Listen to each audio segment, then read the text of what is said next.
Allez, assez de sensiblerie, les affaires reprennent, je les entends, mieux je les sens.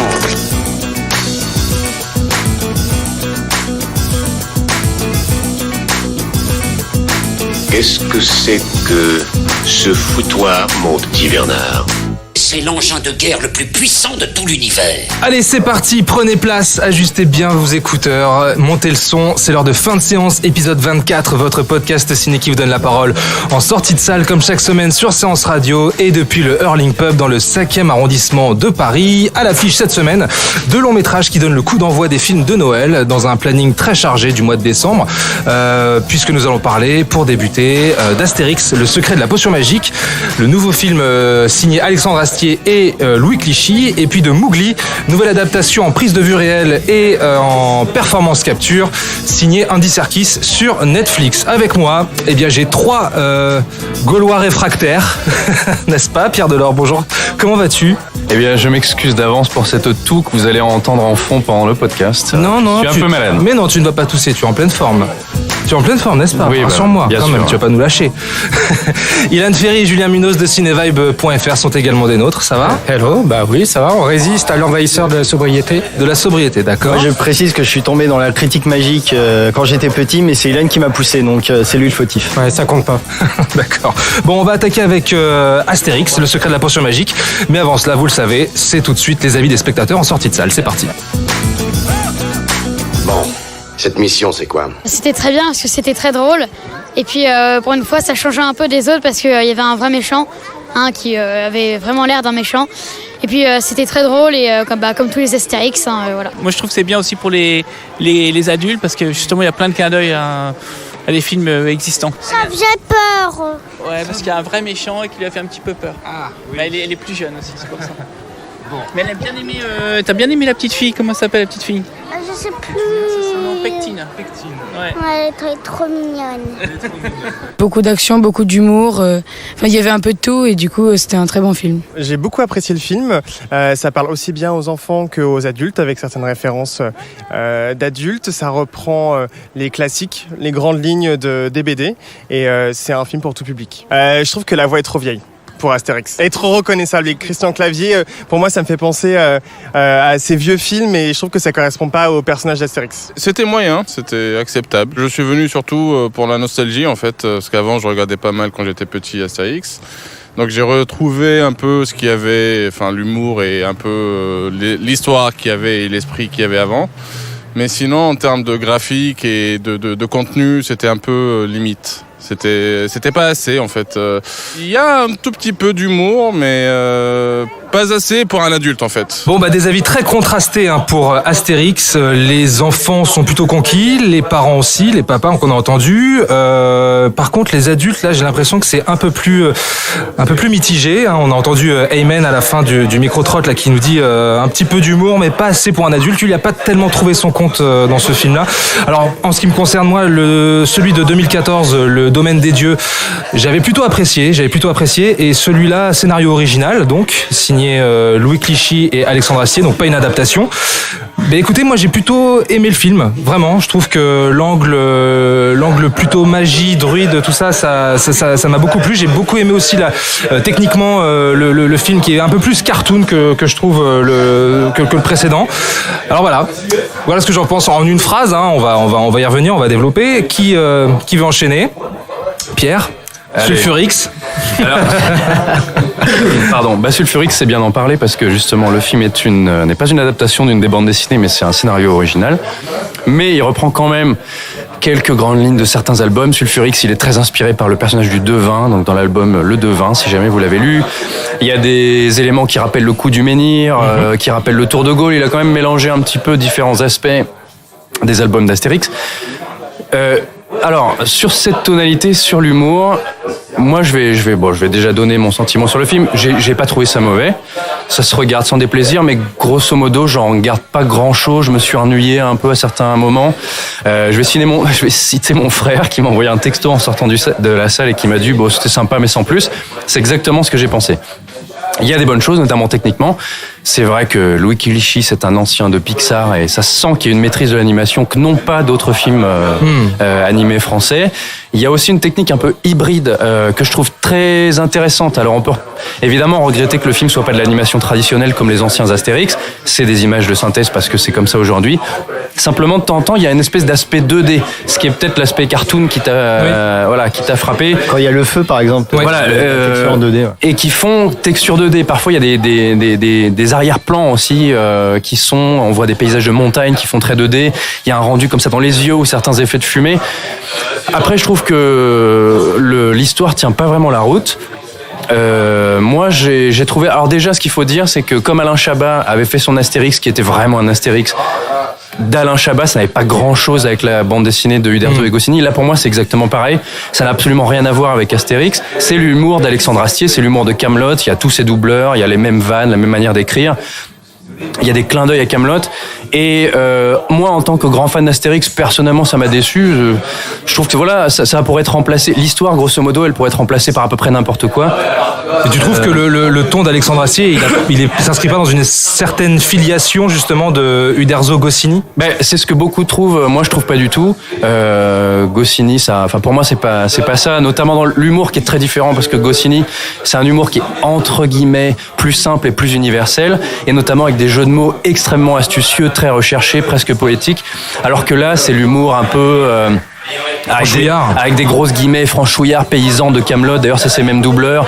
Et le moindre personnage peut pas s'empêcher de alors machin et de parler comme ça. Et c'est Alexandre Astier. C'est pas pour moi, en tout cas, c'est mon point de vue. C'est pas Astérix.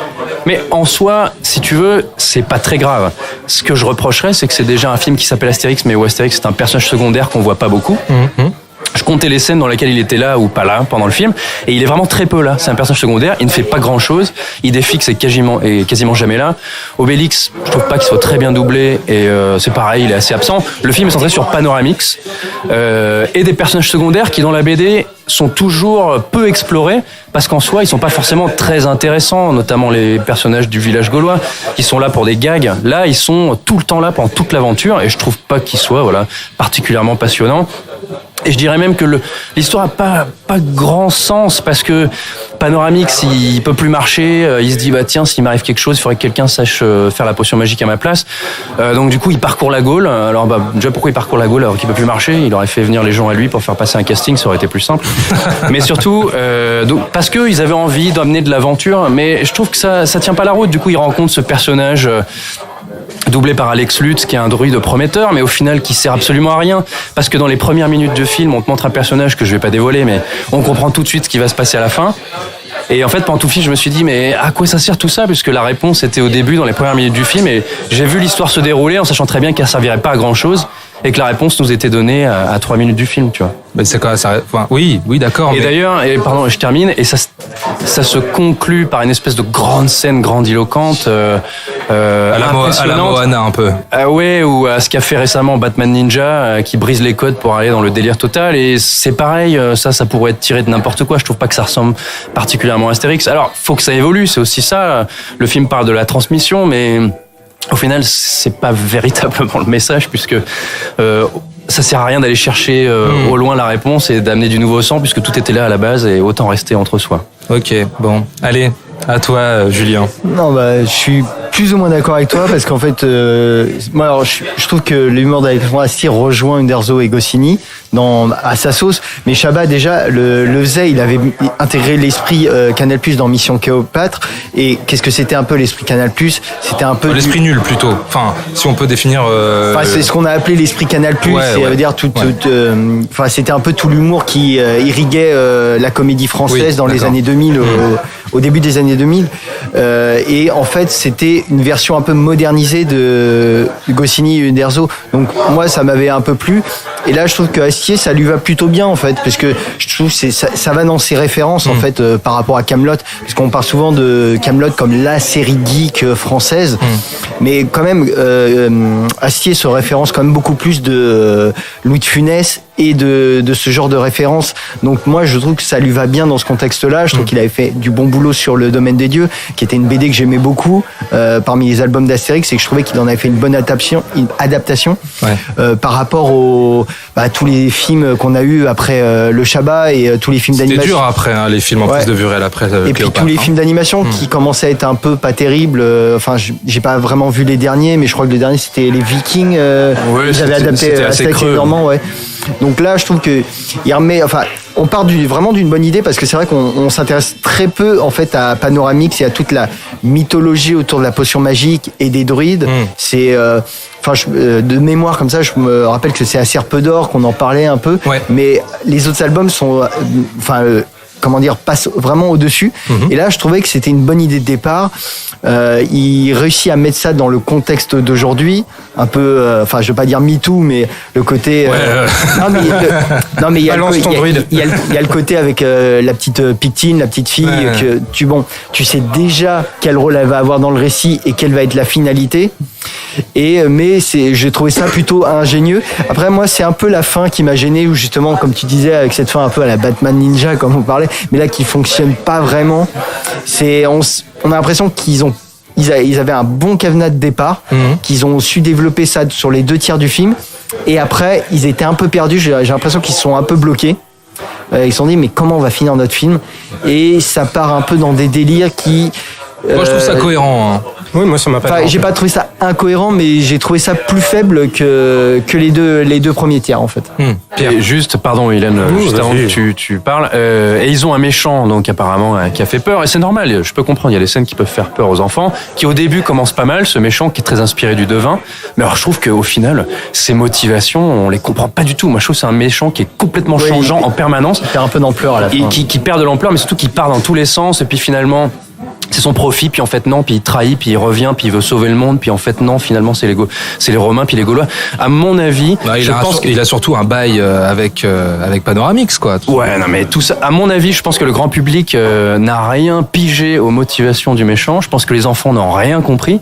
Et d'ailleurs, les anciens films d'animation d'Astérix, sans vouloir faire du passéisme, mais étaient sans doute dans une écriture plus simple et plus limpide pour tous les publics. Et je pense sincèrement que les gamins se sont marrés aux gags visuels, qui sont quand même assez basique, assez attendu, même si parfois ça fonctionne.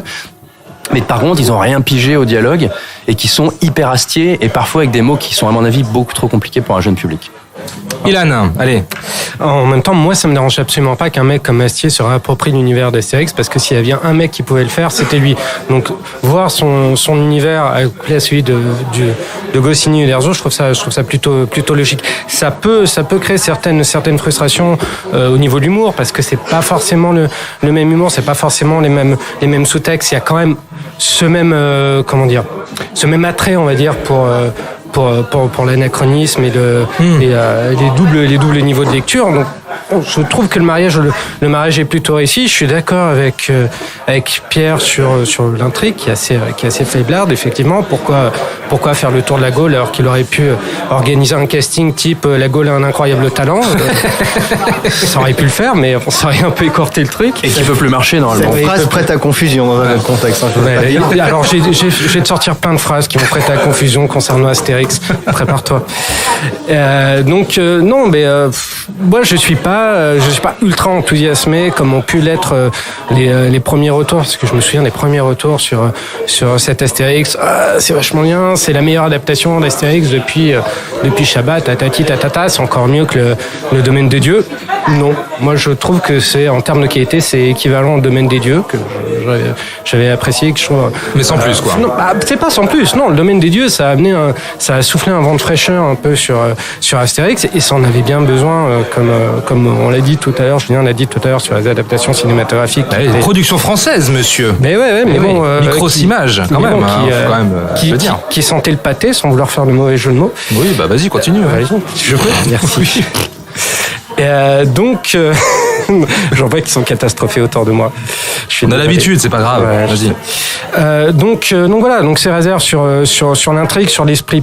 Pas du tout, parce que moi j'ai trouvé ça plaisant, mais effectivement il y a des faiblesses au niveau de l'intrigue, au niveau de la manière aussi de le raconter. On sent que de temps en temps aussi il se bride aussi au niveau de l'humour. Il aurait pu aller beaucoup plus loin. Des fois je me suis dit c'est Alexandre Astier quand même. Il pourrait être encore plus malicieux, il pourrait y aller encore plus à fond. Et tu sens que là, plus peut-être que pour le Domaine des dieux, ça m'a c'est quelque chose qui m'a frappé. j'ai l'impression que celui-ci est peut-être davantage destiné aux enfants malgré le méchant qui peut impressionner. Faut pas oublier que, je veux dire, combien de films pour enfants on a eu avec des méchants qui faisaient peur. Donc a priori c'est pas un argument pour dire que le film est adulte. Moi je pense qu'il est peut-être plus enfant dans son enfantin dans son approche que le domaine des dieux. Et enfin, moi, la grosse réserve que j'ai, c'est comme Jérôme qu'on a entendu tout à l'heure, c'est sur le casting vocal. Ah ouais. En particulier celui de Christian Clavier. Autant Christian Clavier en live, je trouve qu'il incarne très bien Astérix. Il y a pas de souci. Enfin, je veux dire, comparé après à Édouard Baird et Clovis Cornillac qu'on a eu. Voilà. Autant là, ouais, dans le doublage. Autant là, dans moi, la ça m'a sorti, il moi, est tellement identifié au film que si tu veux, t'as juste l'impression de voir une version animée, on va dire, d'un film Astérix. C'est dommage parce que je pense que pour le film d'animation, une voix effectivement type Roger Carrel. En même temps, voilà, Roger Carrel, Feu Roger Carrel, c'était pas une première jeunesse, mais il arrivait tout de même à insuffler cette jeunesse qui n'avait plus, on va dire. Et pourtant, j'ai lu que Alexandre Astier avait sorti les rames pour faire revenir Roger Carrel en 2014. Il voulait plus, il travaillait plus, il avait plus envie. Il y est allé. Bon après. Mais il n'y a pas que Roger Carrel, avec Astérix, quand même le doublage d'Obélix c'est vraiment pas bon. Moi je trouve. Alors si, moi il y a un truc que j'ai bien aimé. Il est assez faible. Mais moi j'ai bien aimé Obélix quand il est arrivé, il a fait sur qui je dois taper. C'est qui qu'il faut taper. Ça j'ai adoré. Ça t'aimes bien ça. Ah ouais, moi j'aime bien quand il y a un gros monsieur qui veut taper sur. Tu dis la même chose sur les films. Mais non, ça c'est Julien, s'il te plaît. Mais tu vois, Clavier, je suis d'accord, mais au final, comme Astérix, c'est pas le personnage principal du film, alors que ça s'appelle Astérix. C'est vrai qu'il est très en retrait, c'est fou. Finalement, ça m'a pas tant gêné que ça, parce qu'on le voit déjà presque pas. Dans le Chabat, ce que j'avais bien aimé, c'est qu'il mettait en retrait Depardieu et Clavier. Parce que, il faut l'avouer, ils étaient mauvais. Mais Debouze, c'était la superstar à l'époque, tu vois. Oui, mais c'est surtout qu'il avait deux mauvais acteurs qu'il a mis en retrait parce qu'il y avait quand même plus Tu crois qu'il en était conscience de ça, Chabat? Moi, je pense, ouais. Je sais pas. Mais vocalement, par exemple, moi j'ai beaucoup aimé les séquences avec les Romains, dont le Centurion qui est doublé par Alexandre Astier, qui est face à ces Romains qui font limite des revendications syndicalistes, qui est un grand classique des Astérix. Avec encore Elie Moon. Ouais, mais moi j'ai trouvé ça drôle. Le grand ami de Pierre. Mais non, mais j'aime bien Elie Moon, mais il y a un moment, il faudrait un autre doubleur, quoi.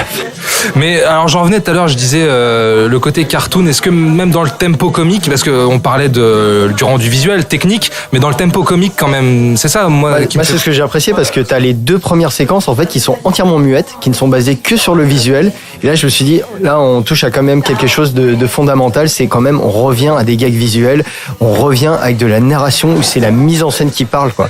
Et ça au moins je me suis dit, voilà, le film impose dès le départ quand même une qualité visuelle qui est pas négligée, je trouve. Même il y a des lumières qui fonctionnent très bien. Techniquement, il a pas à rougir, je trouve, face à des grosses productions étrangères. Alors justement, sur la technique, moi j'ai quand même une réserve que j'avais déjà eue sur le précédent, c'est que les personnages manquent de poids. Je trouve qu'ils font un peu baudruche, si je peux me permettre. Oui, c'est pas faux. Tu vois ce que je veux dire? Ça manque d'assises. Il y a une lourdeur, il y a moins de réalisme.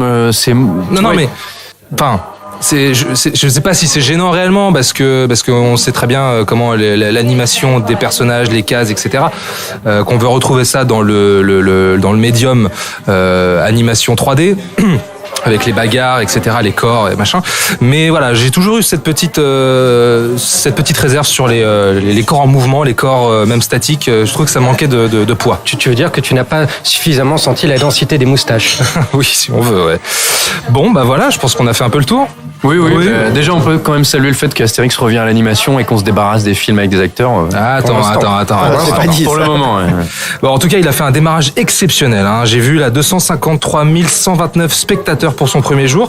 Le Domaine des Dieux avait fait 3 millions d'entrées France en 2014, plus 3 millions à l'étranger. De toute façon, Astérix est assez populaire à l'étranger, mais c'est ça aussi l'esprit qu'avait su insuffler Goscinny à Astérix. C'est un message qui est complètement universel, que tout le monde pouvait comprendre. Il y a même des albums d'Astérix en Indonésie ou au Vietnam où ils avaient l'impression que le village gaulois les représentait face à l'envahisseur. C'est totalement universel.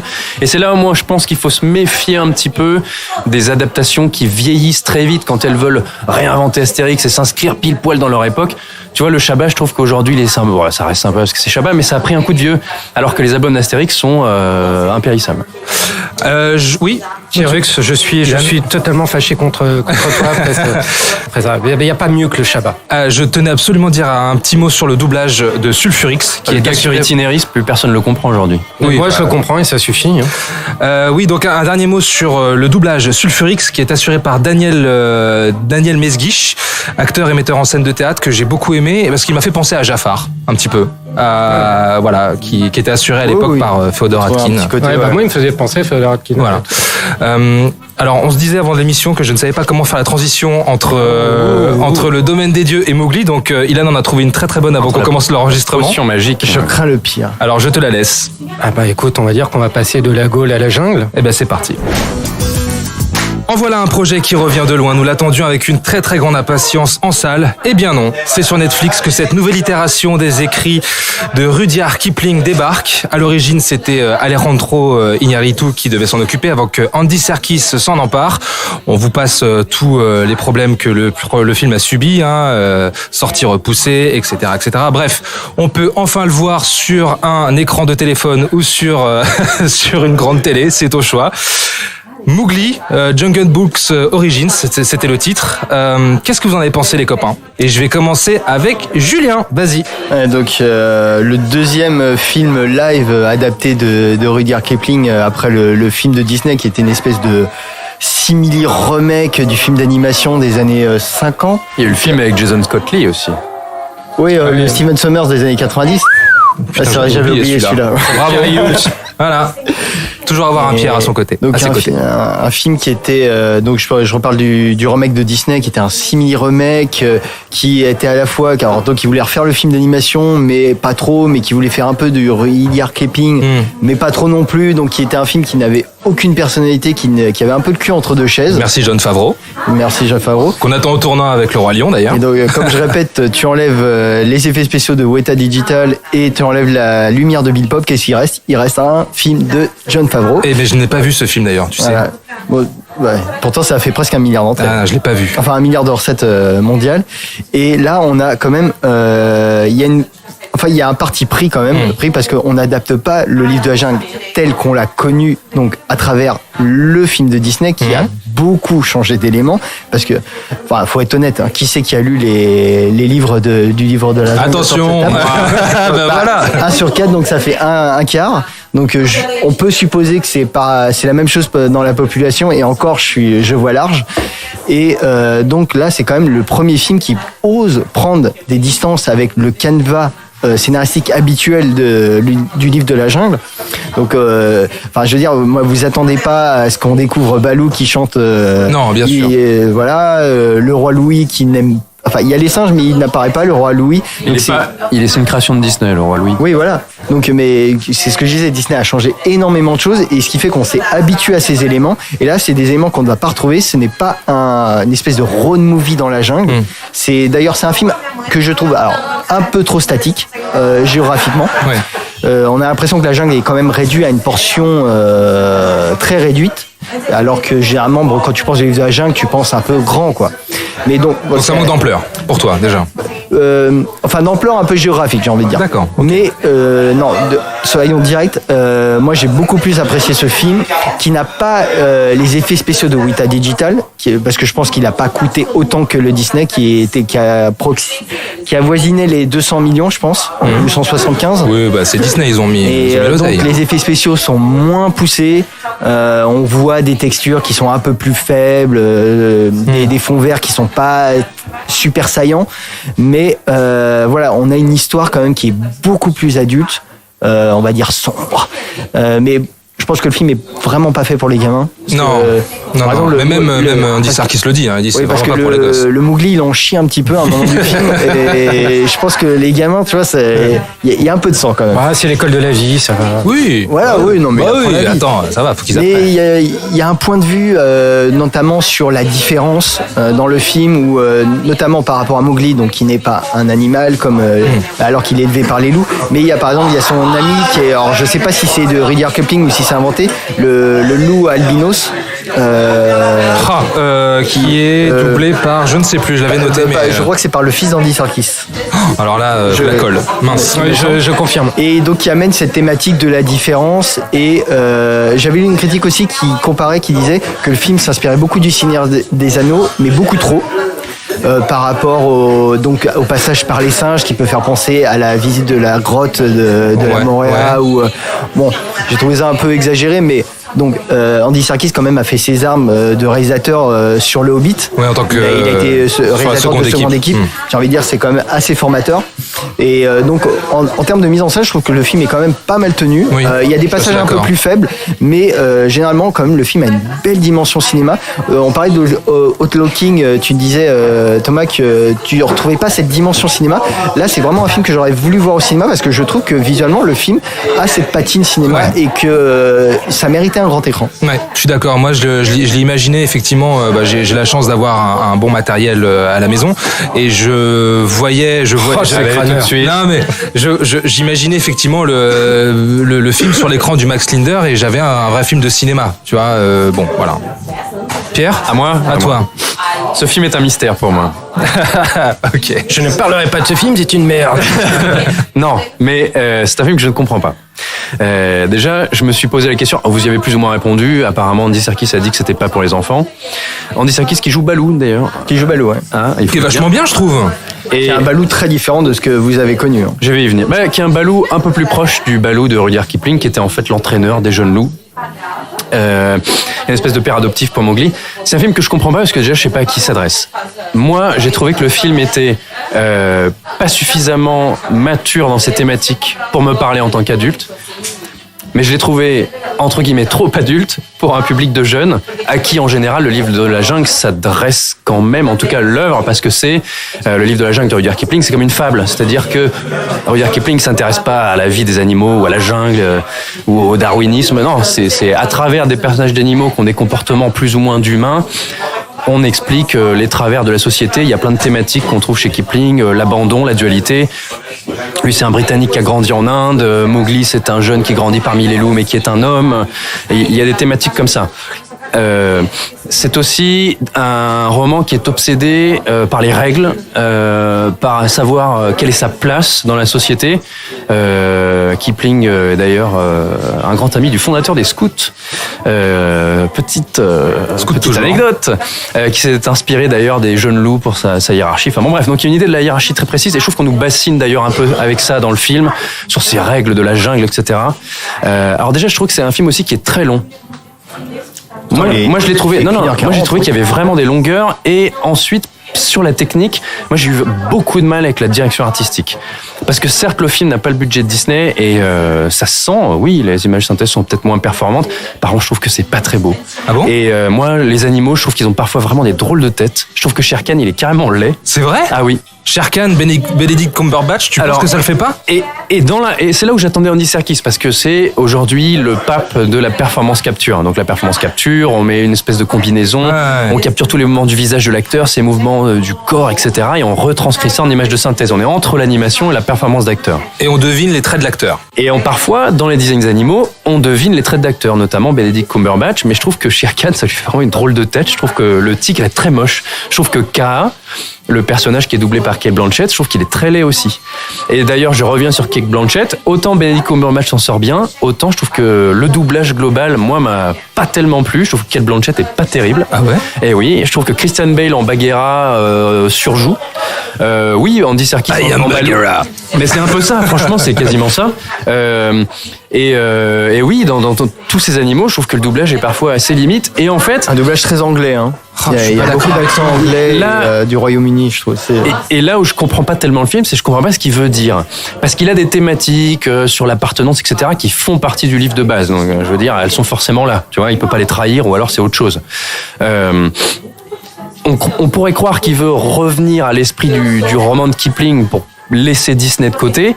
Mais en fait, non, puisqu'il transforme totalement le récit, qui devient une espèce de fable ésotérique avec K, qui devient un serpent prophète mystique qui voit le passé, le futur. Mowgli devient l'élu qui rapportera l'équilibre dans la force. C'est quasiment ça. T'as pas aimé Matrix, toi. Et du coup, je comprends pas ce que ça veut dire, tu vois. Je comprends pas ce personnage de K, par exemple. Et il y a plein de rajouts que je pige pas du tout. C'est-à-dire qu'il nous rajoute ce chasseur occidental, John Lockwood. John Lockwood, c'est le père de Rudyard Kipling. Alors qu'est-ce qu'il fout là, en fait?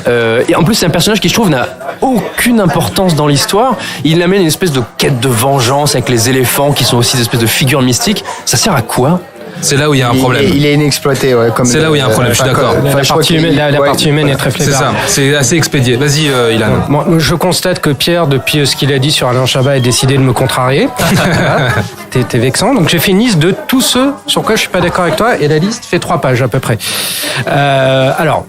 Moi, j'ai beaucoup aimé le film, tout en lui reconnaissant des faiblesses. Effectivement, moi, j'avais pas vu le livre de la jungle Made in Disney, parce que de toute façon, je suis contre cette démarche qui vise à faire des versions live des dessins animés qu'on a déjà vus. Enfin, pour moi, ça n'a absolument aucun intérêt. Ça manque d'identité, ça manque de corps, ça manque de toutes ces choses, en fait, que je retrouve dans ce Mowgli d'Andy Serkis. Il faut savoir que Andy Serkis, ce pourquoi il est connu, pourquoi on l'aime, c'est sa manière, sa prédisposition à humaniser des créatures, des figures qui soient mystiques ou pas, en tout cas des figures qui ne sont pas humaines. Il arrive à leur donner cette humanité, des précurseurs de ça, et ça se retrouve énormément dans le bestiaire de Mowgli. C'est-à-dire que moi, j'ai rarement vu, de toute façon, des animaux aussi humains. Les Bagheera, Shere Khan, Baloo, etc., pour moi, sont aussi humains que pouvait l'être César dans la trilogie de la planète des singes, la nouvelle trilogie de la planète des singes. Donc toute cette partie qui se trouve dans la jungle, ce récit initiatique de Mowgli, ces relations avec les animaux, effectivement, toutes les dualités, toutes les choses dont qu'on a évoqué tout à l'heure, je trouve ça très bien traité. C'est-à-dire que dès qu'on est dans la jungle, moi je suis transporté. J'avais effectivement souhaité de ne pas voir le film sur grand écran, parce que je pense que sur grand écran, ça aurait eu de la gueule, si je puis dire. Et non pas de la Gaule. Voilà. Décidément, je t'ai promis des jeux de mots, mais bon. donc concentre-toi, s'il te plaît. Donc il y a cette ambition qui m'a beaucoup plu dans l'aventure, dans la partie jungle, à tel point que moi j'étais très étonné de voir la durée du film qui était que d'1h45, parce que je me suis dit, pour un sujet pareil, moi ça m'aurait pas dérangé que ça dure 2h15 et que ce soit encore plus épique, qu'il y ait encore même davantage d'ambition dans le récit. Alors effectivement, c'est peut-être plus à taille humaine entre guillemets, et là sans vouloir faire de mauvais jeux de mots, donc bon, ça, c'est une petite frustration que j'ai eue. Par contre, voilà, toute la partie humaine, je trouve qu'aussi bien, autant Andy Serkis s'en sort très bien avec les animaux, avec la partie, avec les personnages des animaux, autant on sent que les personnages des humains, c'est quelque chose avec lequel il est pas à l'aise, limite il s'en fout. Je veux dire, ne serait-ce que le personnage, non pas le personnage, mais plutôt l'acteur qui joue Mowgli, Rohan Chan, je crois qu'il s'appelle. Il est un peu problématique, le garçon, quand même. Je suis pas d'accord. Moi, je trouve qu'il surjoue. Il grimace. On parlait tout à l'heure. Regarde le Disney, le gamin a l'air plus cartoon que les animaux. Dessin animé, là. On parle du dessin animé. Moi, je te parle du film. Là, tout à l'heure. Je te parle du film de Disney. Mais pourquoi tu veux me faire voir des films que je veux pas voir? Tu m'aimes pas ou pas? Je te demande pas de le regarder, mais dans le Disney, le vrai problème, c'était le gamin qui surjouait total. Je dis pas que l'acteur est génial. Non, mais moi, il est touchant et je me suis intéressé à lui. Je trouve qu'à un moment donné, il commence à un peu trop grimacer, un peu trop surjouer. Ça m'a sorti. Parce que toi, tu l'as vu avant moi, tu m'en as parlé, et moi, j'ai pas trouvé qu'il surjouait tant que ça. Franchement, j'ai trouvé quand même assez sobre. Et alors on n'a pas la même définition du mot sobriété. Voilà. Verre à moitié plein, verre à moitié vide. Mais mis à part le gamin, le traitement des personnages humains, Freeze le zéro, le personnage du chasseur interprété par Matthew Rhys, qu'on connaît de la série The Americans, c'est un personnage, tu sais pas si le mec est enfin on va dire gentil entre guillemets ou méchant ou s'il est ambigu, on connaît pas vraiment ses motivations. C'est le dernier tiers du film en fait. Mais qui aurait pu être très intéressant. Mais il aurait pu être super intéressant. Il aurait pu amener ça aurait pu être l'équivalent de Woody Harrelson dans le dernier La Planète des Singes. Il aurait pu avoir cette ambivalence que moi j'aimais beaucoup dans le dernier Planète des Singes. Tu amènes un mec à la cœur, bon méchant, ouais, voilà, un type intéressant qui a du qui a du bagage, qui a quelque chose si tu veux. Là c'est un personnage qui n'est ni qui n'est pas à écrire, qui n'est ni écrit ni à écrire, et qui n'existe pas. On voit jamais chasser en fait. Voilà. Tu dis non mais c'est vrai, c'est quoi? Je me suis dit on nous présente comme le chasseur et en fait on le voit jamais chasser dans le film. Je me suis dit c'est quand même bizarre ce truc. Et ce qu'il y a, c'est comme tu dis, ces derniers temps, enfin c'est les 10-15 dernières minutes où c'est en un fait peu plus, j'ai l'impression que tout est accéléré et c'est hyper ramassé et du coup on n'a pas eu le temps, on se rend compte qu'on n'a pas eu le temps de... Et ça fait une frustration parce que comme dit, le personnage du chasseur a pu amener quelque chose parce qu'il y a une scène où carrément la dimension du personnage change du tout au tout et c'est évacué très très vite, alors que cette scène est vraiment, alors quand je dis que c'est pas un film pour les gamins, je pense que cette scène elle est traumatisante, cette scène pourrait être très traumatisante. Même moi en tant qu'adulte je me suis dit oh non, j'étais là, j'étais pas bien quoi. Et puis le personnage de Freda Pinto qui n'existe absolument pas, qui n'a aucun dialogue, elle ne parle pas. Donc il y a un vrai problème là-dessus. C'est-à-dire que moi je pense qu'un Mowgli qui aurait été situé que dans la jungle et qui aurait été vraiment ce récit initiatique sur comment Mowgli devient vraiment le roi de la jungle, et avec une vraie ampleur, une vraie pas ambition, parce que l'ambition elle est là. Il y a un côté rugueux, il y a un côté très frontal que moi j'aime beaucoup dans ce film. C'est pour moi, des phases de ce film tient plus du survival que de l'adaptation.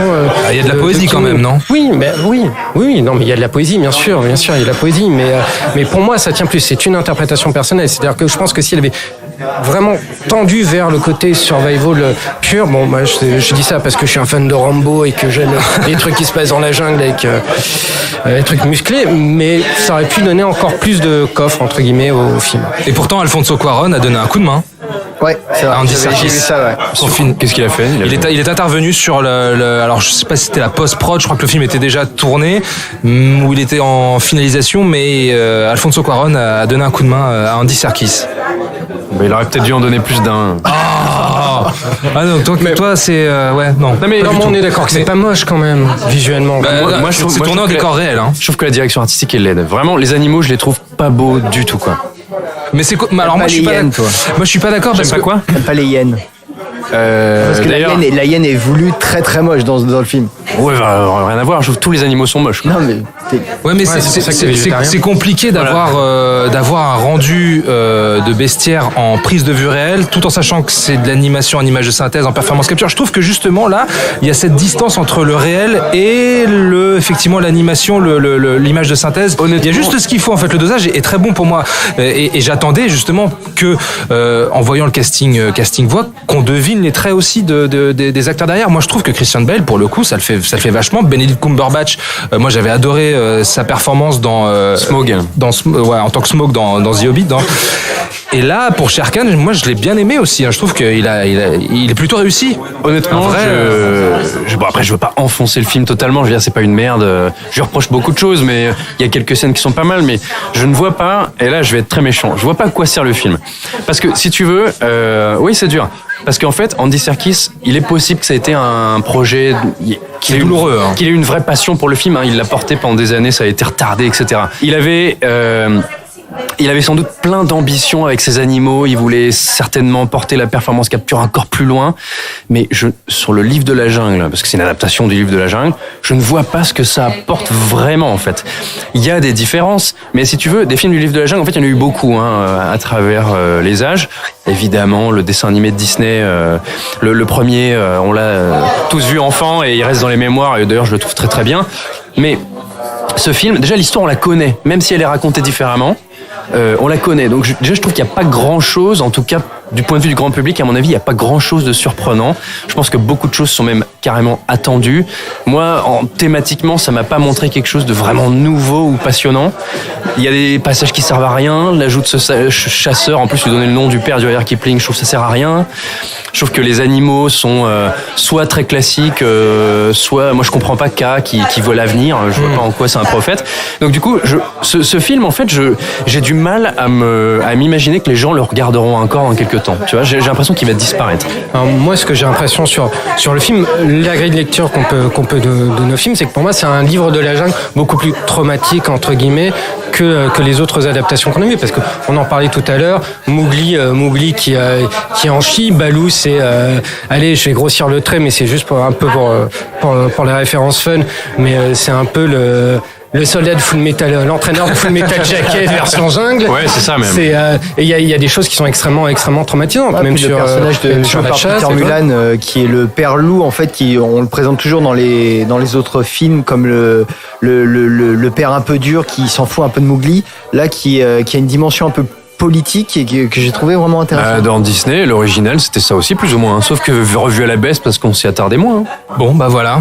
Bah ce sera le mot de la fin, on s'y attardait moins. Voilà, tout simplement. Allez, merci à Jacques, 10 ans, Blanche, 4 ans, Gaspard, 13 ans et leurs parents, ainsi que Jérôme ou encore Ayman pour nous avoir accordé quelques instants au micro de Séance Radio en sortie de salle. Je voulais également, au nom de toute l'équipe, les copains, nous allons faire un gros bisou à Polo Exi sur Twitter qui nous a cité parmi sa liste favorite de podcasts, ses recommandations. Et il a bien raison. Et voilà, et on est à côté en plus un gros big up également aux autres podcasts cités parce que c'est des podcasts assez prestigieux, donc on est très fiers. Merci beaucoup. Merci Polo. Merci Polo. Pour nous retrouver sur toutes les applis podcasts, vous le savez, iTunes, Podcast Addict ou encore sur Spotify, n'hésitez pas à vous abonner et sur SoundCloud également. Sur Twitter, @fin2_séance ou #fin de séance. Voilà, tout est dit. Il ne me reste plus qu'à vous remercier les copains. Pierre Delors de fanfootage.fr. Écoute, on va te laisser aller te reposer. Oui, je vais aller me coucher, je crois que j'ai encore un peu de fièvre. Hein. Je suis désolé. Ça se sentait dans tes interventions. Parce que j'ai une passion fiévreuse pour ce que je racontais, c'est ça? Non, t'as pas plombé le podcast. Ça va. Ilan Ferry et Julien Munoz de cinevibe.fr. Écoutez, gros bisous. Bisous de même. On vous retrouve sur cinevibe.fr et sur Twitter. Cinevibe.fr sur Twitter. Voilà, très bien. On se retrouve la semaine prochaine. On va parler de deux très grosses sorties ciné que nous attendons particulièrement ici, une fois de plus, puisque nous allons parler de Spider-Man et de Mortal Engines. Et je pense que là, il y aura encore beaucoup de choses à dire. Hein. Il y aura du lourd. On attend beaucoup, ouais. Et bien, d'ici là, on vous fait de très gros bisous. On vous souhaite un bon cinéma et on vous dit à très vite, les copains. Bisous. Ciao. Salut. Nous allons faire du bon travail ensemble. Yes. No. OK.